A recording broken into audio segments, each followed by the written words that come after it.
வணக்கம். உதயநிதியின் காரில் தப்பி ஓடிய தாவேகாவின் ஆட்சியை கலைப்பதற்கு பணம் கொடுத்த முக்கியமான தனியார் நிறுவனங்கள் உதயநிதியின் நெருங்கிய நண்பர்களை இந்த வீடியோவிற்கு ஒரே ஒரு லைக் மற்றும் சப்ஸ்கிரைப் பண்ணிருங்க.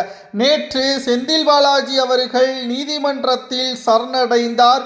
காலையும் மாலையும் திருவல்லிக்கேணி காவல் நிலையத்தில் கையெழுத்து போட வேண்டும் என்று தெரிவித்த நிலையில் இன்று முதல் நேரடியாக செந்தில் பாலாஜி அவர்கள் ஆஜராகியுள்ளார். அது மட்டுமல்ல, செந்தில் பாலாஜி அவர்கள் இத்தனை நாட்கள் சுமார் 35 நாட்கள் எங்கு தலைமறைவாக இருந்தார்?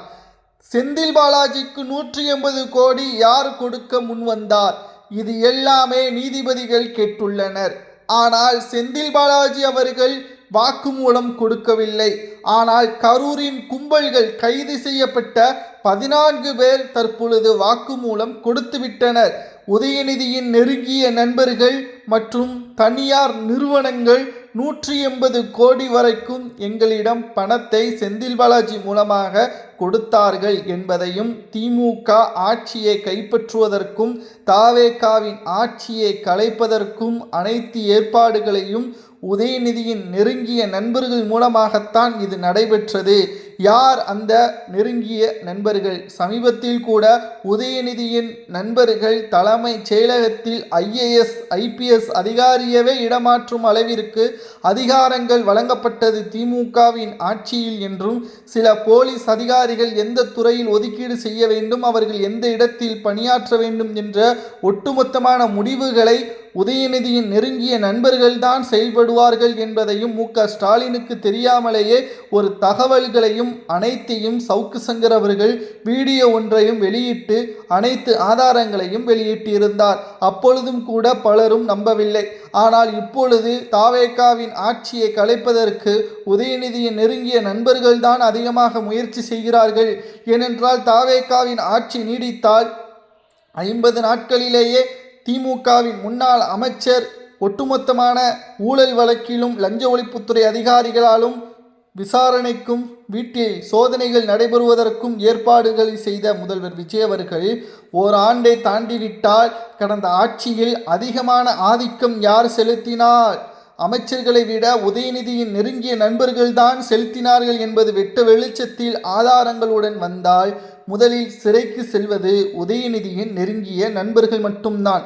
உதயநிதி அவர்கள் தலைமைச் செயலகத்தில் 8 மணி நேரம் இருப்பாரோ இல்லையோ, உதயநிதியின் நெருங்கிய நண்பர்கள் 8 மணி நேரம் தலைமைச் செயலகத்தில் அவர்களுக்கு தேவையான வசதிகளை செய்து கொண்டு, அவர்களுக்கு தேவையான இடங்களை கைப்பற்றி கொண்டு, எந்தெந்த துறையில் எவ்வளவு கோடிகள் கமிஷனாக பெற முடியும் என்பதையெல்லாம் திட்டமிட்டு அவர்கள் பெற்றுள்ளார்கள்.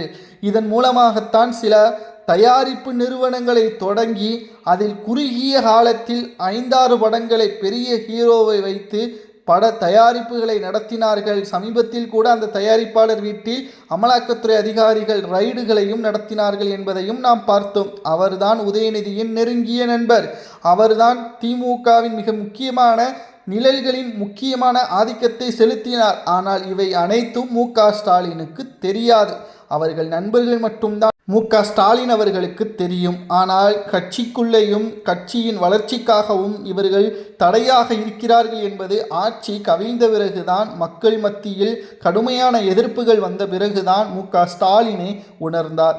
ஒரு கட்சியின் தலைவர் நீடித்து பதவியில் இருக்க வேண்டும் என்பதற்காக அவரது ஆதரவாளர்களும் மாஜி அமைச்சர்களும் ஸ்டாலினிடம், தலைவரே நீங்கள்தான் நிரந்தர முதல்வர், உங்களை எதிர்க்க யாரும் கிடையாது, அதிமுகவில் பவர் இல்லை, தமிழ்நாட்டில் பிரதான எதிர்க்கட்சியாக இருக்கக்கூடிய அதிமுகவில் உட்கட்சி மோதல், ஆகையால் நீங்கள்தான் நிரந்தர தமிழ்நாட்டின் முதல்வர் என்று புகழாரம் பாடிக்கொண்டிருந்த திமுகவின் மாஜி அமைச்சர்கள், ஒரு தலைவனுக்கு எது இருக்கக்கூடாது தெரியுமா?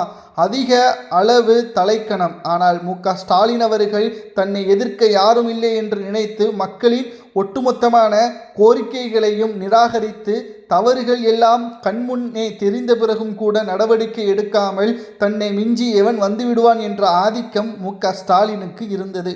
ஆனால் திடீரென்று தமிழ்நாட்டில் 2 ஆண்டுகளில் ஆட்சி அதிகாரங்கள் அனைத்தையும் கைப்பற்றி தமிழ்நாட்டில் ஸ்டாலினை தோல்வியடைய வைத்த பிறகுதான் கள நிலவரம் உண்மை என்னவென்று தெரிந்து தற்பொழுது அதற்கான நடவடிக்கைகளையும் எடுக்க முடியாமல் மு.க.ஸ்டாலின் அவர்கள் நிலைகுலைந்து விட்டார்.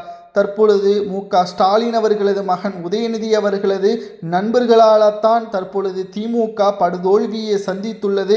அரசு உயர் அதிகாரிகளும் தற்பொழுது தாவேகாவின் அரசிடம் அனைத்து உண்மைகளையும் ஆதாரங்களுடன் கொடுத்து திமுகவின் மாஜி அமைச்சர்கள் வீட்டில் ரைடு நடத்த ஏற்பாடுகளையும் செய்துள்ளனர். தற்பொழுது சிக்கிக்கொள்ளாமல் இருப்பதற்காக மு.க.ஸ்டாலின் அவர்களது ஒட்டுமொத்தமான நம்பிக்கைக்குரிய சில மாஜி அமைச்சர்களை வைத்துக்கொண்டு உதயநிதி மற்றும் அவரது மாஜி அமைச்சரின் கார்களில் தற்பொழுது உதயநிதியின் நண்பர்கள் தப்பி ஓடியுள்ளனர். தற்பொழுது எங்கு இருக்கிறார்கள் என்பதும் தெரியவில்லை.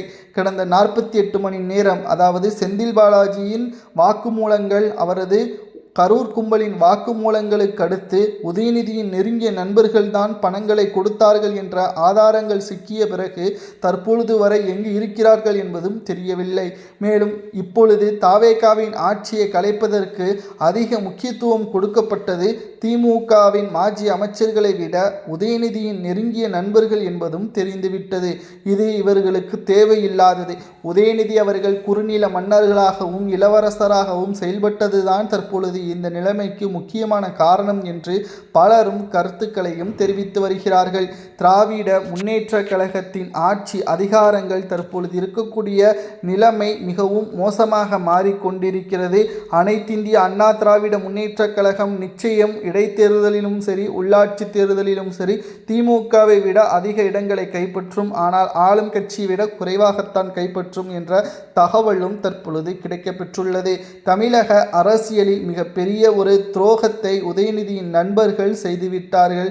அதன் மூலமாகத்தான் தற்பொழுது இன்றைக்கு மு.க.ஸ்டாலின் அவர்களால் அரியணையில் ஏற முடியாமல் மாறிவிட்டது. தமிழ்நாட்டில் தவறுகள் நடக்கிறது. அது உதயநிதிக்கும் நன்றாக தெரியும், மு.க.ஸ்டாலினுக்கும் நன்றாக தெரியும். ஆனால் அந்த தவறை நாங்கள் சரி செய்ய மாட்டோம். ஏனென்றால் தன்னை எதிர்க்கக்கூடியவர்கள் யாரும் இல்லை என்ற அந்த ஆணவம்தான் தற்பொழுது திமுகவை ஒட்டுமொத்தமாக தோல்வியை நோக்கி சென்றுவிட்டது என்றும், குதிரை பேரம் நடத்துவதற்கு அதிகாரப்பூர்வமான தடை விதிக்கப்பட்ட போதிலும் கூட தன்னை எதிர்க்க யாரும் கிடையாது என்ற மீண்டும் அந்த ஆணவம்தான் தற்பொழுது உண்மையான தாவேகாவின் எம்எல்ஏக்கள் விசுவாசிகளாக விஜய் அவர்களுக்கு இருந்ததன் காரணமாகத்தான் தற்பொழுது 200 கோடி வரை பேரம் பேசப்பட்ட போதும் கூட மசியாமல் திமுகவின் நிர்வாகிகளையும் பணம் கொடுக்க முன்வந்த நபர்கள் மீதும் வழக்கு பதிவு செய்து விசாரணையும் நடத்தி வருகிறார்கள். உதயநிதியின் காரில் தப்பி ஓடிய அந்த நபர்களுக்கு என்ன தண்டனை வழங்கலாம், அவர்களிடம் இருக்கக்கூடிய பணங்களை கைப்பற்றி அரசு கஜானாவில் சேர்க்கலாமா அல்லது பொது கழிப்பிடம் மற்றும் பள்ளியின் தரத்தை உயர்த்தலாமா என்பதை மக்களாகிய உங்களது கருத்துக்களை கமெண்ட் வாயிலாக கூறுங்கள். ஒரே ஒரு லைக் மற்றும் சப்ஸ்கிரைப் பண்ண இருங்க. நன்றி, வணக்கம்.